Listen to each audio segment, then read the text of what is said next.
होता क्या, हम बेटा कंज्यूम करते हैं तो ग्लूकोज ऑक्सीडाइज्ड होता है, बर्न होता है, सेल्स में ग्लूकोज बर्न होता है, and this process is known as cellulose. तभी तो एनर्जी मिलेगी, नहीं तो एनर्जी कैसे मिलेगी? So this process is known as cellular respiration. So glucose is oxidized by oxygen, reached into cell. Glucose is oxidized by oxygen, reached into cell. This is known as, this process is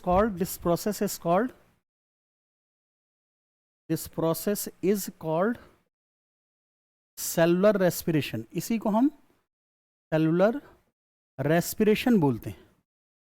this is called cellular respiration, right. इसको cellular respiration बोला जाता है. And दो type के cellular respiration होते हैं, एक को बोलते हैं एरोबिक और एक को बोलते हैं एनारोबिक. एरोबिक मतलब ऑक्सीजन की प्रेजेंस में, एनारोबिक मीन्स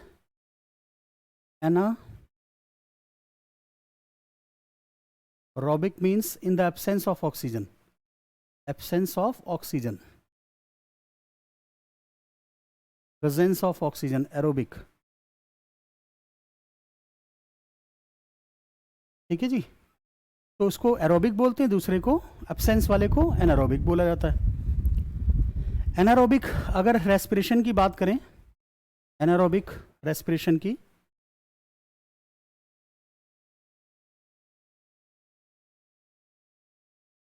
अगर मान लीजिए ऑक्सीजन कम है या फिर ऑक्सीजन है ही नहीं, रेस्पिरेशन. अगर देखिए आप किसी रूम में, ऐसे रूम में काम करिए जहां पे ऑक्सीजन की सप्लाई कम हो, तो आप जल्दी थक जाएंगे.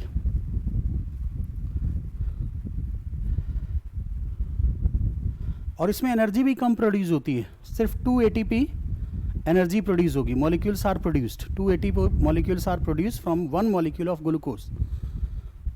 ठीक है. जैसे हम एनिमल सेल हैं, हमारी बॉडी में जो सेल है वो एनिमल सेल है. अगर एनिमल सेल को किया जाए, एनिमल सेल में हमारे ग्लूकोज होता है. अब इन द एब्सेंस ऑफ, यहाँ पे एनारोबिक रेस्पिरेशन हो रहा है, एनारोबिक रेस्पिरेशन. तो हमारी सेल के अंदर, क्योंकि एनिमल सेल की बात कर रहा हूँ मैं, अगर ये एनिमल सेल है, एनिमल सेल के अंदर रिएक्शन जो, तो एनिमल सेल के अंदर जो रिएक्शन होगी, ये कार्बोहाइड्रेट या ग्लूकोज, एनारोबिक रेस्पिरेशन होगा. सो लैक्टिक एसिड बनता है, लैक्टिक एसिड, C3H6O3, C3H6O3 बोलते हैं इसको. ये लैक्टिक एसिड होता है, प्लस एनर्जी रिलीज होती है. Lactic acid plus energy, lactic acid, इसको लैक्टिक एसिड बोलते हैं. Lactic acid plus energy. ये प्लांट सेल में तो ऐसा होता है, सॉरी एनिमल सेल में इस तरह से होता है. एनिमल सेल में क्या होगा? Glucose, anaerobic respiration, lactic acid plus energy. So animal cell में जो by product, final by product होता है वो लैक्टिक एसिड होता है. जबकि अगर प्लांट सेल में या ईस्ट में या बैक्टीरिया में देखें तो उसमें जो फाइनल प्रोडक्ट होता है वो इथाइल अल्कोहल या फिर इथेनॉल होता है. तो हमें जो टायर्डनेस होती है ना, हम थक जाते हैं, वो लैक्टिक एसिड की वजह से होती है. हम जो थकते हैं ना, एनिमल, हम लोग थक जाते हैं, तो जब हम थक जाते हैं तो हमारे दिमाग में, जैसे पढ़ते पढ़ते मान लो बहुत देर हो गई, हम थक गए, तो हमारे दिमाग में लैक्टिक एसिड डिपॉजिट हो जाता है, और जब हम सो जाते हैं तो वो साफ़ हो जाता है. एक तरीका ये होता है कि आप जैसे बोलते हैं ना, पढ़ते पढ़ते बेटा थोड़ा सा, वो क्या कहते हैं, पावर नैप लीजिए. पावर नैप क्या होता है? मान लीजिए 4 घंटे आपने पढ़ लिया, 3-4 घंटे पढ़ लिया, अब लगातार पढ़ेंगे तो बेटा थकेंगे तो है ही, लैक्टिक एसिड डिपॉजिट होगा. तो आप पावर नैप ले लीजिए 20 मिनट का, मतलब 30 मिनट के लिए सो जाइए, लेकिन उसके बाद उठ जाना है. ऐसा नहीं कि 8 घंटे सो गए फिर तो पता ही नहीं चला 4 घंटे के बाद. तो आप देखना वो 30 मिनट में ना आपका माइंड रीजनरेट हो जाता है, और लैक्टिक एसिड जो जमा था ना वो थका हुआ, वो खत्म हो जाता है, थकावट खत्म हो जाती है. फिर उसके बाद आप पढ़ सकते हैं 4 घंटे. तो ये जो पावर नैप का कॉन्सेप्ट है ना, इसको आप यूज़ कर सकते हैं. ठीक है, इसको यूज़ कर सकते हैं और पढ़ाई लॉन्ग टाइम तक कर सकते हैं, और उससे इफेक्टिव भी रहता है. ठीक है, ऐसा नहीं कि 1 घंटे पढ़े और फिर पावर नैप ले रहे हैं, ऐसा कुछ फ़ायदा नहीं। 4 घंटे 3 घंटे पढ़े तब पावर नैप लीजिए, आधा घंटा सो जाइए, फिर उसके बाद उठ के फिर पढ़ना शुरू करिए, देखिए एकदम तरोताज़ा होके फिर लैक्टिक एसिड खत्म हो जाएगा आपके दिमाग से। सो लैक्टिक एसिड डिपोजिट होता है, इसलिए हमें फैटीग, कई बार ये क्वेश्चन आता है कि हम फैटीग क्यों फील करते हैं, तो answer is deposition of lactic acid. Lactic acid की वजह से होता है, ये क्वेश्चन आया भी हुआ है, यूपीएससी में भी आया लैक्टिक एसिड। सो ये एनिमल सेल में, प्लांट सेल में या यीस्ट हो या बैक्टीरिया हो, उन सब में या तो अल्कोहल बनेगा, अल्कोहल बनता है, या इथेनॉल, इथेनॉल एक ही बात है, अल्कोहल और इथेनॉल। तो अगर प्लांट सेल, ये तो प्लांट सेल था, सॉरी ये एनिमल सेल था, प्लांट सेल की अगर हम बात करें, प्लांट सेल में देखें तो वही glucose C6H12O6 in the absence of oxygen क्या बनेगा, alcohol C2H5OH, ethanol plus CO2 carbon dioxide plus energy release होगी। और है क्या ये, एनारोबिक रेस्पिरेशन है, anaerobic in the absence of oxygen, ये इथाइल अल्कोहल है, इथाइल अल्कोहल और इथेनॉल एक ही बात है, इथेनॉल ये दारू बोलते हैं बेटा लोकल लैंग्वेज में, इसको दारू ऐसे ही बनती है, सड़ाया जाता है चीज़ों को। ये प्लांट हो गया, ईस्ट हो गया, बैक्टीरिया हो गया, इन सब में यही होता है। इनका अगर एनारोबिक रेस्पिरेशन होगा, इनका अगर एनारोबिक रेस्पिरेशन होगा तो यही बनेगा।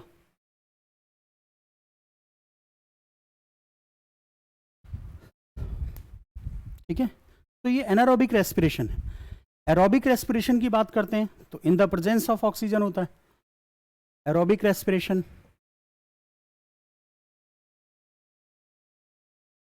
Aerobic respiration in the presence of oxygen, oxygen की प्रेजेंस में होता है।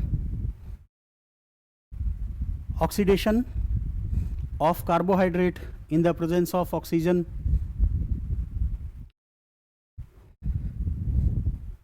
और इसमें कंप्लीट ऑक्सीडेशन ऑफ ग्लूकोज होता है। ग्लूकोज टूट जाएगा किसमें, कार्बन डाइऑक्साइड में और वाटर में, और लार्ज अमाउंट, उसमें कम एनर्जी रिलीज होती थी। एनारोबिक रेस्पिरेशन जो होता है ना, आप देखना कहीं पे रूम में आपको ज़्यादा ऑक्सीजन ना मिले तो वहाँ आप जल्दी थक जाते, लेकिन अगर फ्री एयर में या पार्क में आप दौड़ रहे हैं तो वहाँ इतना जल्दी नहीं थकते, ऑक्सीजन सप्लाई ज़्यादा है। तो अगर इसमें huge amount of energy release होती, जैसे मान लीजिए कार्बोहाइड्रेट है C6H12O6, अब इसका ऑक्सीडेशन किया आपने तो CO2 plus H2O plus energy 38 ATP के करीब निकलती है, इसमें 2 ATP निकलता है। 38 ATP, इतनी एनर्जी रिलीज होती है, इतनी ज़्यादा एनर्जी रिलीज होती है इसमें, 38 ATP। एरोबिक रेस्पिरेशन,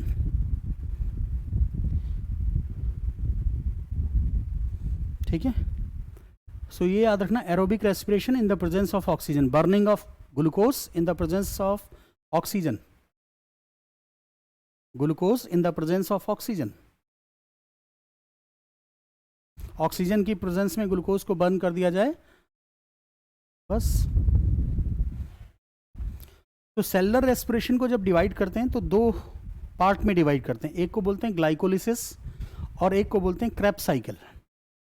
ग्लाइकोलिसिस जो होता है वो साइटोप्लाज्म में होता है, क्रेब्स साइकिल जो होता है तो 2 पार्ट्स होते हैं इसके, जैसे फोटोसिंथेसिस के थे। तो रेस्पिरेशन के 2 पार्ट्स होते हैं, एक को बोलते हैं ग्लाइकोलिसिस, ग्लाइकोलिसिस,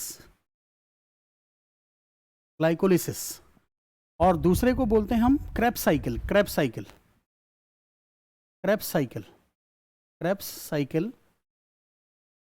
ये माइटोकॉन्ड्रिया में होता है, माइटोकॉन्ड्रिया, और ये जो होता है आपका ग्लाइकोलिसिस ये साइटोप्लाज्म में होता है, साइटोप्लाज्म। ग्लाइकोलिसिस का मतलब है ग्लूकोज को तोड़ देना, ग्लाइकोलिसिस मतलब ब्रेक डाउन, और ग्लूकोज जो होता है दोनों में होता है, आप एरोबिक लो या एनारोबिक लो, दोनों में ही ग्लूकोज ही टूटता है। और ये सारी की सारी प्रोसेस होती है साइटोप्लाज्म में। कैसे? तो हम ग्लाइकोलिसिस की अगर बात करें, ग्लाइकोलिसिस,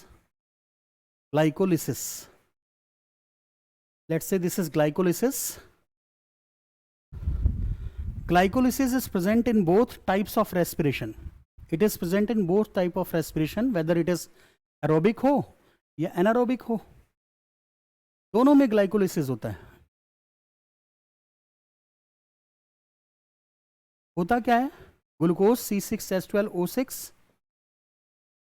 इसमें एनर्जी कंजम्पशन होता है, 2 ATP लगते हैं इसमें, और फिर ये ठीक है पायरुविक एसिड में, लैक्टिक एसिड नहीं, पायरुविक एसिड में टूट जाता है।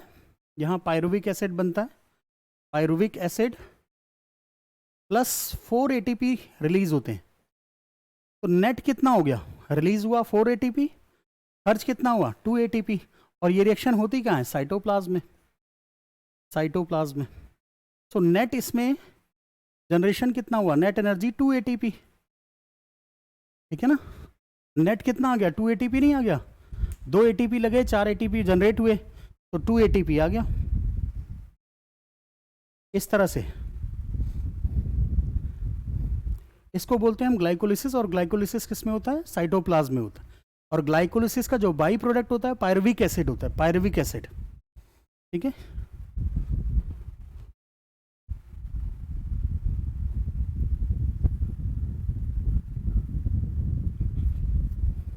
दूसरा होता है आपका, सेकेंड इज क्रेब्स साइकिल। ज़्यादा डिटेल में नहीं पढ़ना अब, क्रेब्स साइकिल बस जितना पढ़ा रहे हैं बेटा उतना पढ़िए, बहुत ज़्यादा डिटेल में आता भी नहीं है सब।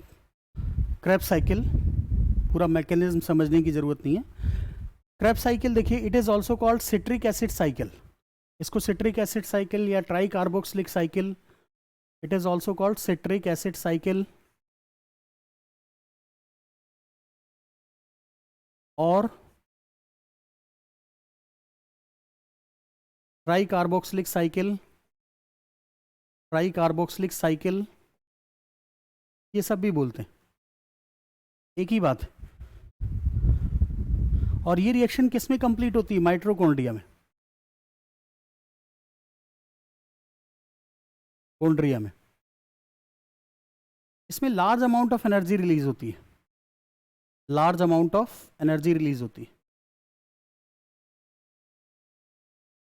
is released, large amount of energy is released।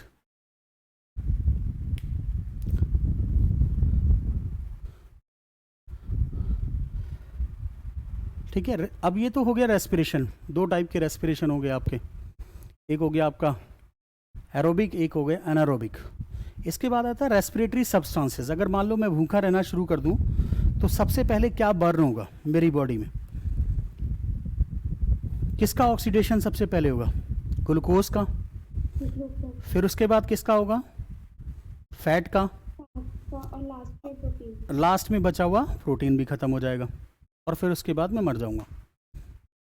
तो इस तरह से होता है रेस्पिरेशन जो होता है ना। रेस्पिरेटरी सब्सटेंसेस क्या होते हैं? पहले रेस्पिरेटरी सब्सटेंसेस की अगर बात करें, कार्बोहाइड्रेट, फैट और प्रोटीन, ठीक है। कई बार ऐसे भी क्वेश्चन पूछा जाता है रेस्पिरेटरी सब्सटेंसेस कौन से होते हैं? तो रेस्पिरेटरी सब्सटेंसेस आर सब्सटेंसेस, इसमें होता है एक तो कार्बोहाइड्रेट, सबसे पहले कार्बोहाइड्रेट बर्न करेगा, फिर उसके बाद क्या बर्न करेगा? फैट, और फिर लास्ट में प्रोटीन, और फिर तो डेथ। तो इस रेट में होता है ये।